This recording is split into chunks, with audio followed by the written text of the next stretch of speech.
So in this section, we're going to be looking at the decision-making unit. And we're going to look at it from the AAA, School of Thought on Relationship Marketing, so the Anglo-Australian American School. And we're going to be looking at the buying centre. Okay. The AAA consider the buying centre to be all the individuals and units who participate in the organisational buying process. Okay. And Webster and Wind, which is one of the papers that was recommended in the reading, they define the buying centre as the group of individuals who collectively interact in order to accomplish the objectives of the specific buying task. So if you remember from the last section, there were those 3 buying tasks, okay? New task, modified rebuy, and straight rebuy. And with that has different levels of involvement. So the new task has the highest level of involvement, so often there's a higher level of individuals. Straight rebuy, low level of involvement, low level of individuals. Okay, so you're looking at the group of individuals. So we've drilled down from the environment of the organisational network, okay, to the organisations themselves. Now we're delving into the actual organisation, looking at the individuals making those purchase decisions. So the decision-making unit, what is it? All right. So initially, you've got those initiators. These are the people that identify the need. You've got the users, the influencers, deciders, buyers, and gatekeepers. Okay, they're typically the members that make up the decision-making unit. So we're going to go to that in a bit more detail. So the initiators are the ones who identify that there's a problem that is worthy of being solved. So it doesn't mean that every problem in business is actually one big enough that it needs solving, but the initiators identify the need to solve the problem. They're the ones who set the standards and the performance criteria of that solution, and they're the ones who recognise within the organisation that they need to do something about it. Okay, so they set the wheels in motion. So Network Rail, who I'm going to use as the example for this piece of work, this can be anything from the innovation managers to route asset managers, performance teams. It can be individual parts of the organisation themselves, like the electrical and plant and the signalling teams. So the initiators can be anyone in the business that recognises a problem that is significant enough to solve. The influencers are the ones who carry out the informal search and evaluation of alternatives. Okay, so the initiators set those criteria, the influencers go and research it. They go check it against this criteria, they check against legislation, they check against anything else there that maybe the organisational requirements, organisational purchasing, things, product lists, asset lists, what standards it might affect. So the influencers go and do that informal search, information search. And at Network Rail, this can be in the company itself or outside the company. So they can get other people to do it. So it can be first tier contractors like Amy, Atkins, Siemens. It can be system designers. It can be even official bodies like the Office for Rail and Road and the Rail Safety Standards Board. Okay, so it can be, these influences can be internal to the company or external. Right? You've then got the users. So the users are those who are actually dealing with this product on a day-to-day basis. So the users will be approached to understand how easy is it to adopt and integrate? What alternatives are out there? How are you solving this problem at the moment? Okay, and this can be, again, internal and external to the company, depending on whether your company uses a lot of contractors. So let's say you outsource a piece of work. Network Rail often outsource maintenance and response.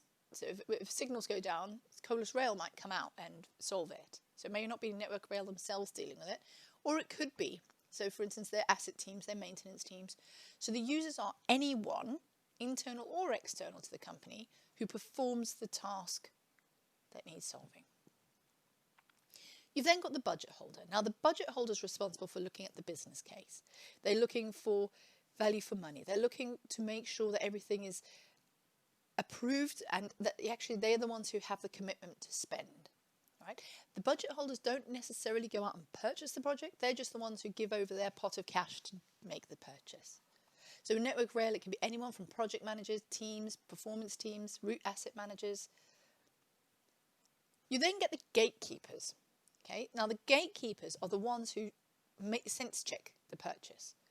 Are the standards being met? Okay, so yes, the standards have been set, the influencers check against them, but actually, are there other standards, so like from the RISB or the ORR, that need to be considered as well? Are they actually able to purchase it? Is this person gone through the right level of checks? Are they on the purchasing, the vendor list? What kind of risks are involved in making this purchase? So the gatekeeper's responsible for sense checking everything. And then you've got the buyers. Now the buyers are the ones who are responsible for the actual negotiation and purchasing. And they are the ones who want the best possible price. They check for things such as long-term availability. Will this product be supported in the future? They're the ones who make that actual purchase. And like I say, we'd love for it to flow one to the other, but that's not necessarily the case. So often, decisions can go between companies. It can go from people making the decision to the influencers, down to the users, and then back to the influencers who then go out and purchase the product. They can then respond to outside companies who carry out various things at various levels. So there's the levels of the organisation as well as the different stages that these products and solutions can affect. And likewise, when we mentioned about the flow from one to the next, sometimes those decisions can go between one another, and sometimes the budget holders are also the buyers, sometimes the initiators are also the budget holders, and it's understanding who is who within the organisation, what role they play. And remember, we covered this last week when we looked at what role do they play, what assets do they have, and how do they influence one another. It's no different here. So you literally perform a map. You create maps of the organisation. Who has the power? Who has the role? What do they do? Who holds the budget? Our talk this week from Jack is going to talk about all of this. So I'm really looking forward. So do come to the speaker this week, who's Jack Thompson. And he's going to be looking at business development from business to business in terms of agencies.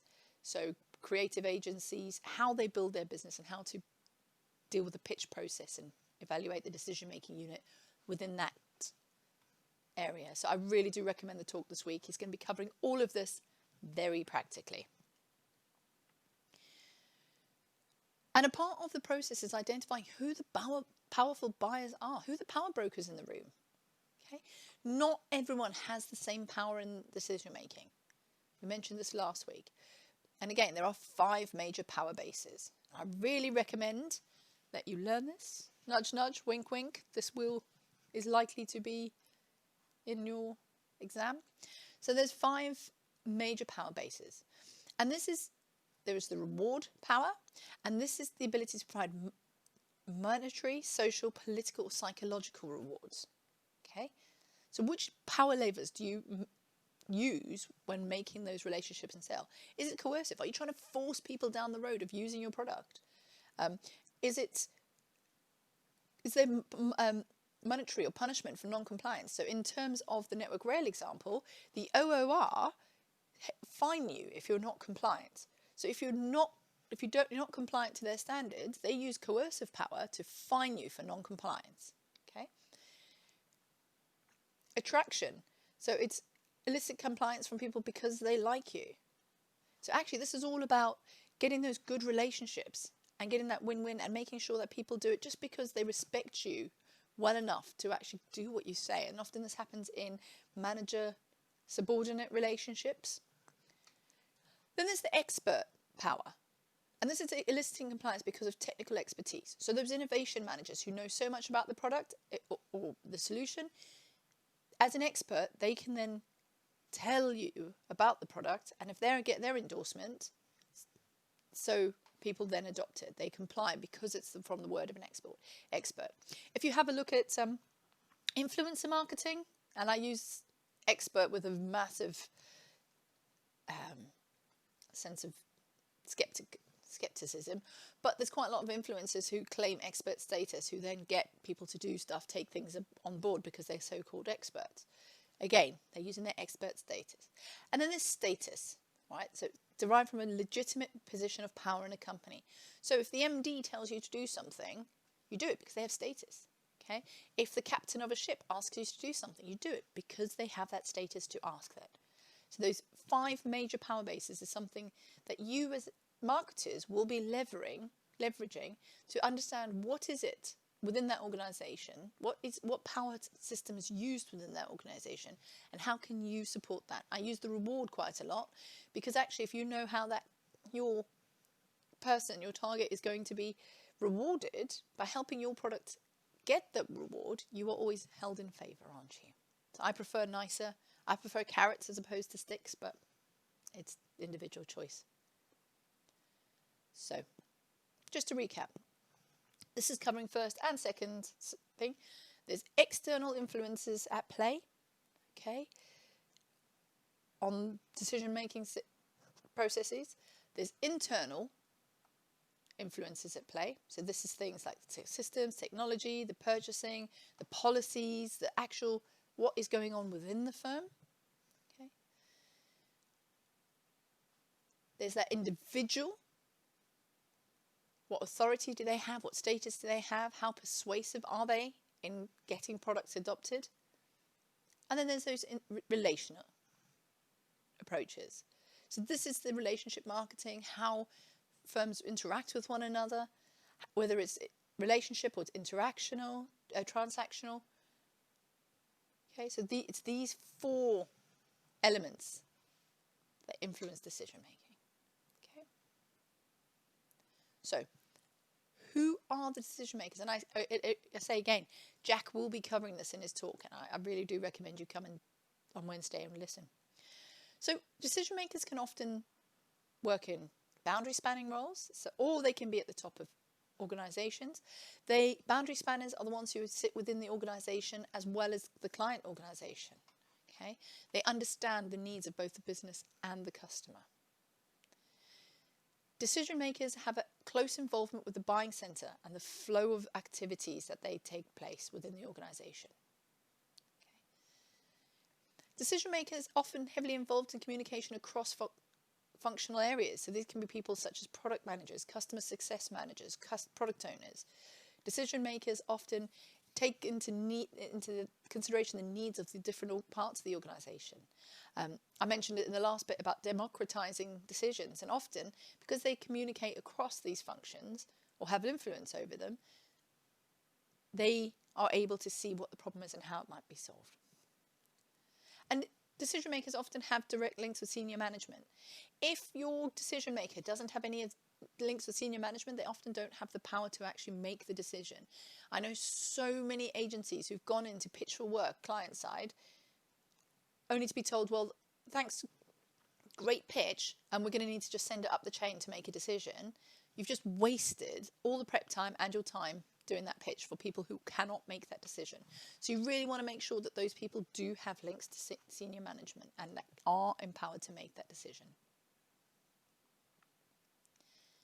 So when you're actually looking at how to identify buying centre members, isolate the personal stakeholders. So you want to identify who are they, okay? What are their personal stakes in the decision? And how do they exert influence over other members within the buying centre? So I'm sure you've all seen things such as customer relationship management tools, where you start mapping out the organisation, what they do, what the individual does, the relationships. All of this is really useful because you do this in real life. You follow the information flow. So who is it that's got influence? Who do they speak with? Who do they network?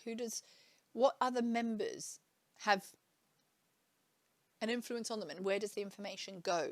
So you can make sure that you are speaking to those who are all involved in the decision of whichever product you're trying to put to market. You want to identify the experts. If you've got the head of maintenance on your side who wants your product, great. That's one step closer to actually getting it embedded because you've got expert power. Remember about the power bases we've just spoken about? The experts have that power to leverage their expertise and their status within the organisation to ease adoption of the product. And you want to trace those connections to the top. Those who are powerful, who actually have a decision to make, purchasing decisions, they often have that direct access to that top management team. Okay, that way the information can flow. So what you don't end up doing is ending up buying something or getting so far down a process only to have it been caveated because that person doesn't exert enough power within the organisation to push it through. And you want to understand the role, okay, of purchasing in the repeat buying decision. So all of this is focused on getting that first sale, but actually what happens with the second, the third, the fourth? As this relationship evolves and develops, how are the dynamics going to change, okay? And it's working, and the relationships between them, how can they grow and evolve? So you've identified the organisation, you've identified the decision-making unit, you've identified the basis of power within the organisation. Now you're going to look at the actual individual itself. What is it that they want? Most buyers act selfishly. Okay, we've mentioned this in the past thing.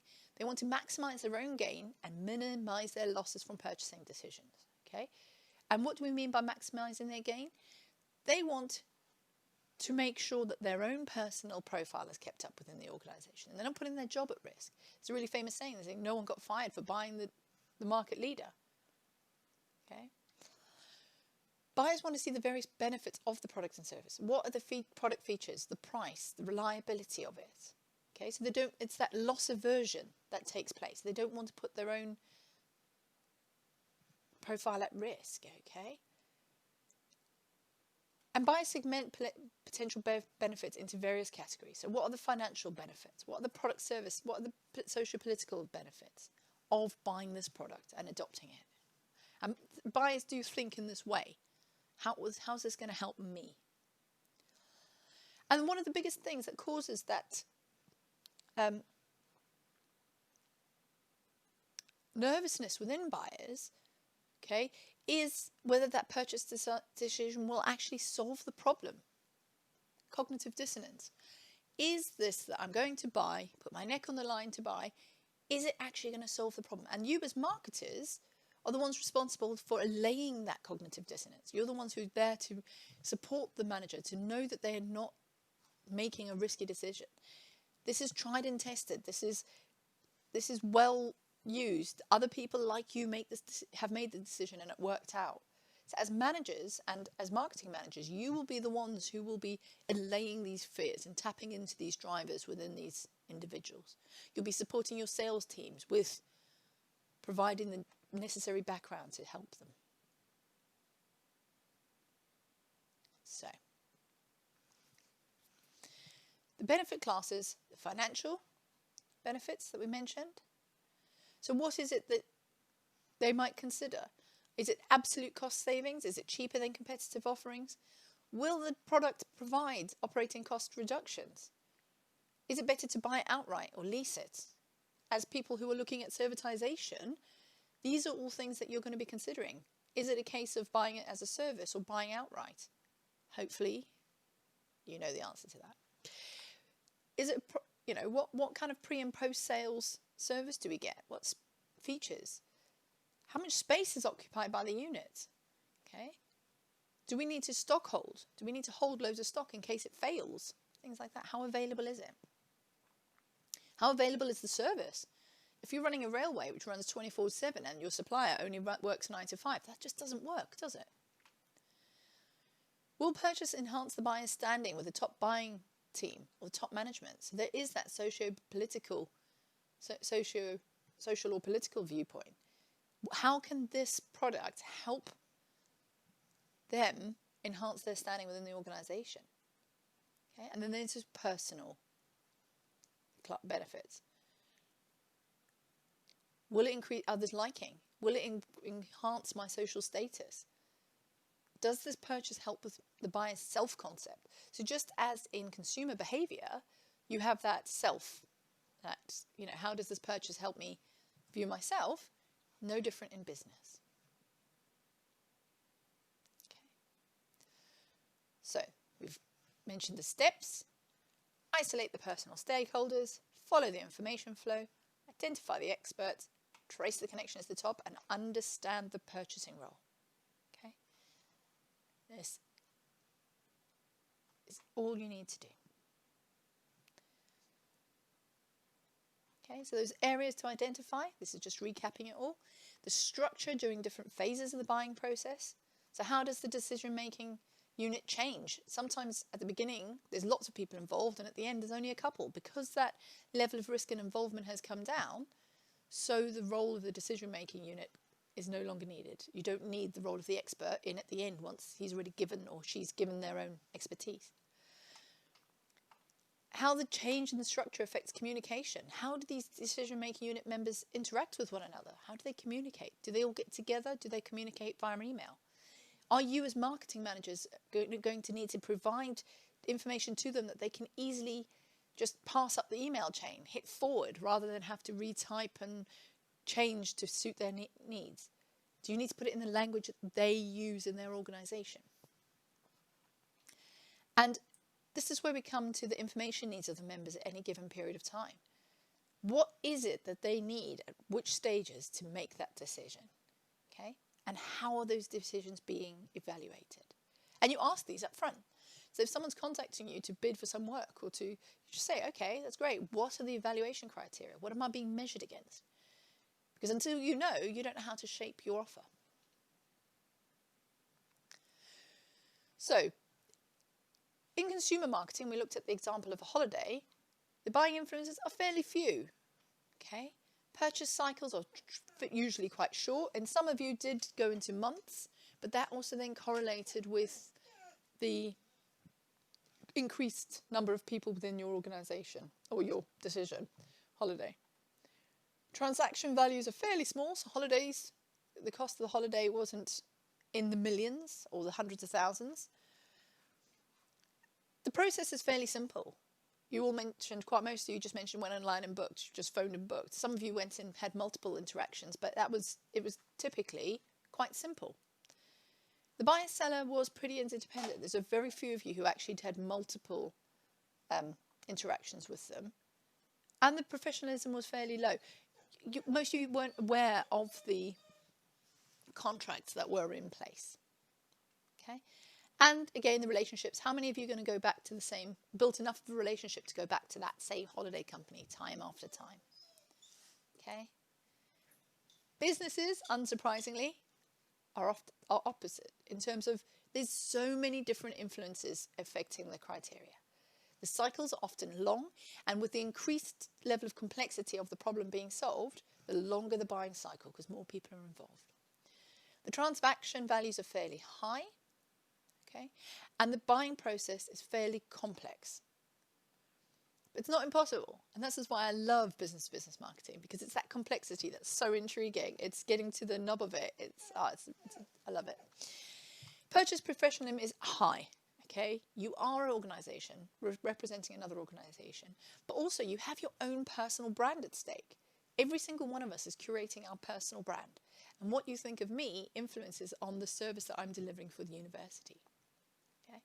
And there is the importance of relationships, and that interactivity is often very high, especially in the higher complex products. And there is very, very rarely is there not formal written rules, okay, contracts in place to make those decisions. So